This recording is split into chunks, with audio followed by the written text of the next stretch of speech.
Welcome, everybody, to WTC TV and our annual Top 10 Wrestling Card Sales of the Year. 2024 was a record-breaking year for us, including several massive private sales and a new all-time number one at the top of our list. Wrestling trading cards remain at an all-time high, and as we move into 2025 and say goodbye to the Panini era, our hobby continues to grow. Okay, let's get started. At number 10, we have the 2024 Roman Reigns Black Finite Prism, which sold for $9,000. Of course, since the advent of Panini, the Black Prisms have been their most sought-after cards and have driven a lot of the sales at the top end of our price market. Time will tell if Topps will be able to replicate the huge success of the Black Prisms. At number 9, from the first quarter of the year, was a PSA 9 1982 inscribed autograph Ric Flair's Wrestling All-Stars card selling at $12,200. This is one of the highest-selling Ric Flair cards to date and shows how well these All-Star cards with high grades have been performing. At number 8, we have the PSA 10 1998 Macho Man Randy Savage Topps WCW autograph, which sold for an incredible $12,500, which is one of the highest WCW autograph sales ever. Please welcome the seller of this card and one of the foremost experts on these WCW autograph cards, Mr. Jamie Wallace. I'm here with Mr. Jamie Wallace, who sold his Macho Man WCW Randy Savage card earlier this year for $12,500. It was PSA 10. Welcome, sir. Hey, Congratulations. Paul. You've always been like on the forefront of these WCW autograph cards. That's something that you got into quite early in your E- wrestling collecting, isn't it? Yeah, I got back into it around 2019, but then around 2020 is when I first discovered that set. And ever since then, I had gone on like a mission to try to get every single one, obviously. Yeah. And I did it in about like 8 months, and Yeah, you then did it I super started quick. doing What took me like 20 years. doubles. Yeah, yeah.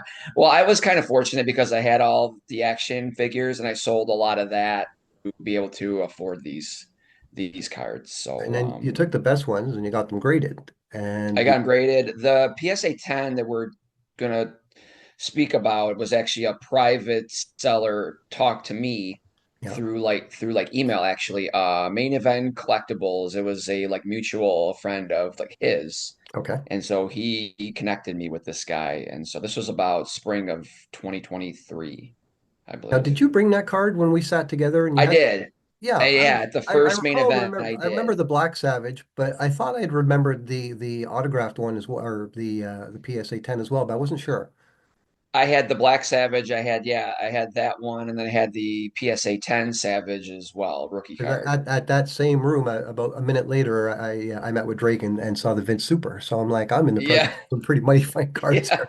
yeah. Right. So Yep. so you go out and you get this you get this thing, you're sitting on it, you know you've got something because it's a 10, it's a Savage, and you sell it and you get a crazy number. So congratulations on that. But it's interesting to me because it's Savage. Now, we haven't, this is likely, I can't say for a fact, but I'm pretty sure this is the biggest sale of those autographs ever, yeah? Yeah, I would think so. I would I think do so. know that a few of the unreleased ones have gone for $6,000. Yeah. Um, but as far as I know, well, and then we know like Alex bought the Bulldog Yes. from Charles Robinson. I Yes. think he paid But around it was 9,000. it was 9. It wasn't 12.5. So Right. And so this Savage, I had originally traded my PSA 9, and which the seller and I valued it at probably around maybe $3,000, $4,000. And then I obviously just paid him the like difference. I think I ended up total value. I acquired it for around 9,500. right. And I was just saying, like, I don't really need the PSA 10. I gave the nine, I traded away the nine. So I bought a like eight. And so just so I could still have my whole set. Right. And then so I just decided, like originally I had this up for around 20,000. And the guy who bought it from me was actually sitting right next to you and me at the main event, the first main event. Okay. He's a eye doctor in like, Florida or something. So Cool. he wanted the card then. And he said, it's all right, you hang on to it and we'll talk later or Yeah, whatever. and you guys So talked. we talked. I mean, I had it up on eBay for a few weeks. I don't know if he didn't see it, but then all of a sudden he sent me a like offer, a realistic offer, and then we went back and forth and finally agreed on 12.5. So, Well, congratulations, my friend. It's yeah, thank you. noteworthy because you ended up being our number 8 sale of the year. Jamie, thanks for joining me. Congratulations on the deal, and we'll definitely see you in Thanks, Paul. 2025. Great, thank you. Carrying on at number 7, We have the 1981 Hulk Hogan Marusho from Japan. This one sold for a whopping $12,900. Between the Hulk Hogan Poppy, Cosmos, and Marusho, these Japanese cards have all been steadily increasing in value over time. And now for something really special that happened this year. We had two cards tie for the number 6 and number 5 spot. And then we had a remarkable three-way tie for second, third, and fourth place. Tied for fifth place at an incredible $30,000 each was the 2021 Mr. McMahon Transcendent Superfractor and the 2022 Rock Select Prism Black. Both of these cards were sold by Mr. Drake McGruder, and he also had one of the three $40,000 sales that landed in second place. Please welcome Drake to chat about the incredible sales that he enjoyed this year in the wrestling card world. I'd like to welcome my special guest, Mr. Drake McGruder, who had an absolutely killer weekend at the National this year. And I just want to review some of your sales and we'll start chatting about them.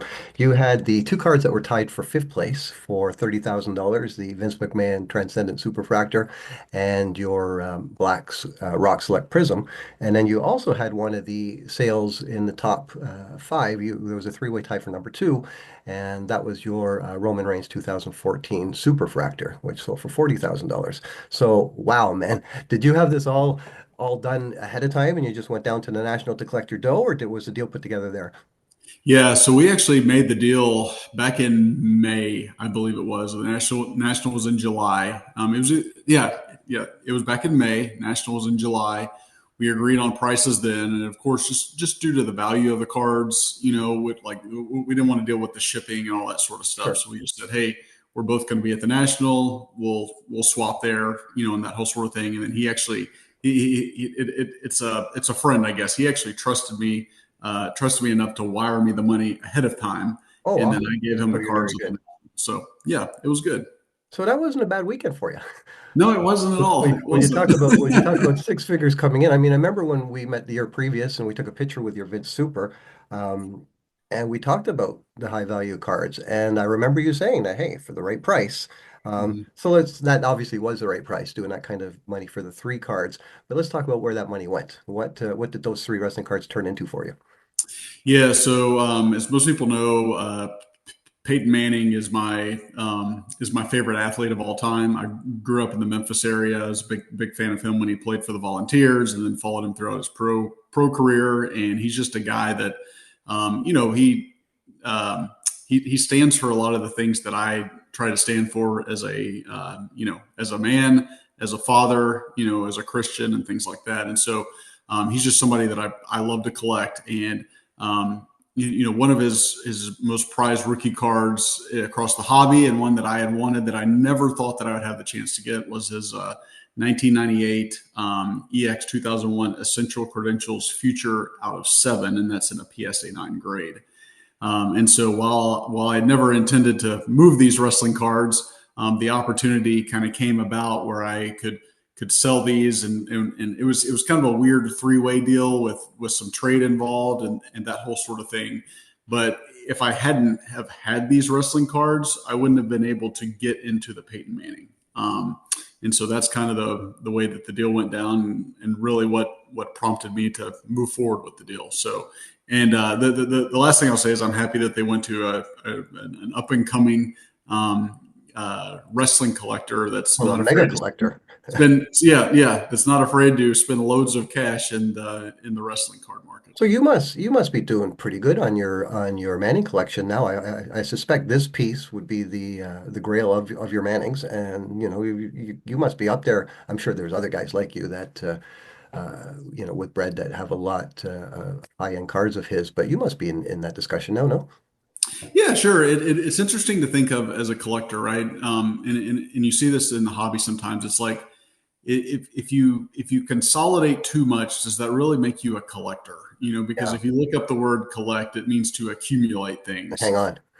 Yep. And so, it's one of those things that I've struggled a little bit, but as I've shared with other people, at some point my collection gets too big, or it got too big, which is too many cards. And it was hard for me to enjoy things. It's like, I want to be able to sit in my office right here and look over my left shoulder, and I can see my Hulk Hogan cards and collection and Flair, and I've got my Undertaker and my Peyton Manning, and like I can sit here and I can enjoy these cards and things like that. If you just get so many, for me personally, Yeah.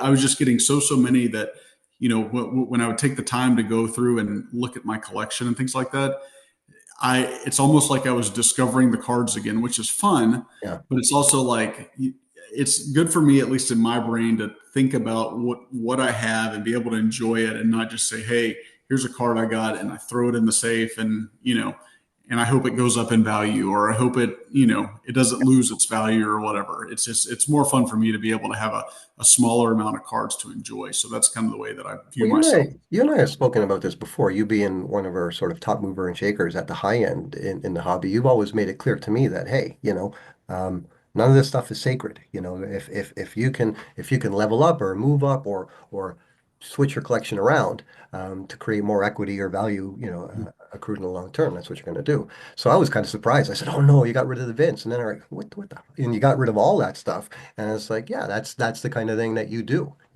And let me just, before we sign off, do you still have your Gold Rock Prism from 2022?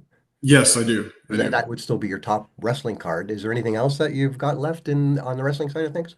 Yeah, yeah. So I mean, I've got a ton of cards. Like I was just talking about my Hulk Hogan collection over here. I've got his precious metal gems and a BGS Yeah, 9.5 from 2013. I've got the All Stars and a PSA 8.5, which I think is pretty cool because yeah. I think there was another one that got signed, and so I think mine is the only unsigned copy that's in an 8.5, which I think is pretty Is that cool. a PSA or BGS? Yes, yeah, yes. It is a PSA Yeah. 8.5. Yep. And then I recently acquired the Roman Reigns Prism Black Finite from this year, the 2024 Prism, which I think So on was the that your Ultra. sale on the list? Yes, yes, it Oh, was. cool. It Because was. normally what I do is I like to speak to the sellers, not the buyers. And honestly, some of the buyers prefer to remain anonymous. Sure. I have spoken to the gentleman that bought your cards. Um, but sometimes people just don't want it out there that they're spending this kind of money. But what you accomplished at the national was record breaking. We didn't make a big fuss about it at the time because, to be honest with you, I didn't know what you were up to until not till a little bit after. Before I let you go, one last question: you did the Roman 40, the Roman Superfractor from 2014 for 40. And then you got 30 for the other two. Why the difference in the value between those three cards? Did you just feel there was another 10K worth of value in that Roman? Well, it was probably more Steve thought there was more. There's another 10K in value in them. It was kind of one of those things where we talked about price and things like that. It really wasn't. It's one of those things that's tough when you get into cards like that. It's almost what the buyer's willing to pay for it, and if Sure. you're What the okay with market bears. yeah, and if you're okay with that number versus what I think it's worth, because we all like to think our cards are probably worth more than what the market Sure. says they are. But Sure. at the end of the day, the market is what someone is willing to pay. And, if you think that's a fair number, then you're going to let it go, and certainly, when someone's putting together that kind of a deal, Yeah. you're not going to say, well, I really think that is actually worth 32, and try to just squeeze the life, No. squeeze every No. nickel and dime. It's just, you look at the sum of parts to make the whole and things like that. And for me, I thought it was fair prices. It was certainly fair based off what I had paid. And I think it's neat in the hobby to not feel like you have to squeeze, like I said, every nickel and dime out of a card, because you look at it and say, okay, the Vince, right? I paid around 9,300 for it. I ended up selling it for 30 grand. Yeah. Steve's happy with it at that price. And I made, you just call it, I see numbers about $21,000 on that card. Yeah. And then he takes it, and then maybe 5 years from now, maybe he sells it for 60 Oh grand. yeah. Right? These aren't bad purchases. And Yes, you can sit exactly. on them Exactly. and hold them. These are like marquee pieces. Yep. These are, I think McGrath calls them gravestone pieces or stuff, the stuff that you take with you, Yeah. that you can never let go. But I think it's very cool. I mean, it's certainly the biggest sort of deal that's ever happened with a bunch of cars between two guys in our hobby. I mean, our number one sale of the year, Steve actually spent more than that combined on Yes. his wrestling cards, which is very impressive. And we often talk about that. We often talk about how guys with deep pockets can move the needle just with a few cards. So anyways, congratulations, sir. Thanks for coming on. Thanks for sharing this information. I really do appreciate the fact that you always share what you do in the hobby because we all learn from it. But to make 100K in a weekend on wrestling cards is just fucking incredible. So congratulations, happy New Year to you, and thanks again for turning up. Thank you very much, Paul. Happy New Year. Thank you. As mentioned, we had a three-way tie for the number two spot in 2024. The three runner-ups were all private sales that hit an amazing $40,000 apiece. The three cards were Drake's 2014 Roman Reigns Topps Chrome Superfractor, 1981 Hulk Hogan Poppy PSA 10, purchased by Jeremy Padour, and a 2022 Roman Reigns Black Prism PSA 10, sold by Breaker Mayfield. I'm here with Mr. Breaker Mayfield, one of the leading box breakers for wrestling in our hobby, probably the leading guy, the top YouTube, top what I can't say that whatnot guy. And you, sir, were involved in one of the top private sales that landed us in second place, the 2022 Roman Reigns Black Prism. Now, all those Black Prisms, especially the Rock and Roman and Hogan, those got big numbers. But I believe you sold that card to the same guy that Drake sold his big numbers to. So tell us about that, how that all came together. Yeah, so I uh got a lead on the Roman Reigns 2022 Black Prism when it was pulled, and I didn't think for the life of me that I would be able to make a play on it. But I did, and I made the purchase for it. It got shipped from outside the country, and then I bought it with the sole purpose of helping to grow my name and to continue to be taken more and more seriously within the community. I wasn't planning on selling it. I think I sold it within about 6 months after getting it. So I did have it for a while, and within about a day of getting it, I was getting $20,000 to $30,000 offers on it. And I value the debut Prism, black one of ones as maybe the highest value cards and most sought after cards that you could probably imagine. So I wanted to see something closer to 80 to $100,000 on that card, similar to what the Rock sold for. Right. And the reason why I ended up selling it for 40 was because Panini's putting out products left and right, so trying to keep up with all the releases. And I'm glad I got it into someone's hands that is a massive collector of wrestling and has maybe the most amazing collection I've ever seen. It seems so. I mean, he certainly had a heck of a weekend at the National, and he bought your card as well. Do you think that card gets to 80 grand one day? I do.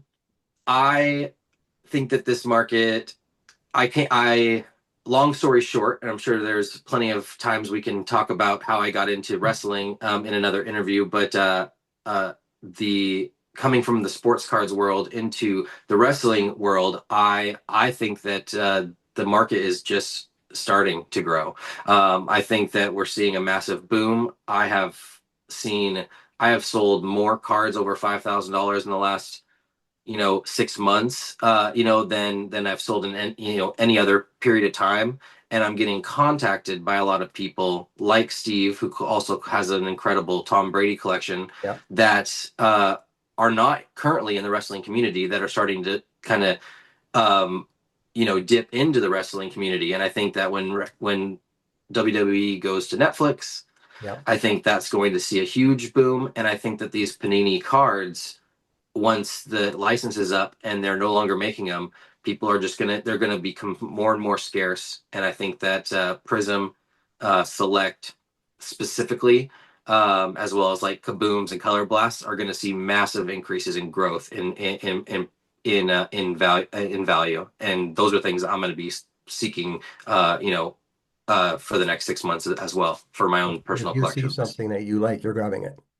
Yeah, I think it's going to become really, really difficult to find some of these like very iconic cards. Yeah. And some of these cards are so iconic that they are going to overflow into the sports cards world, especially as there's going to be a lot more exposure to wrestling through Netflix.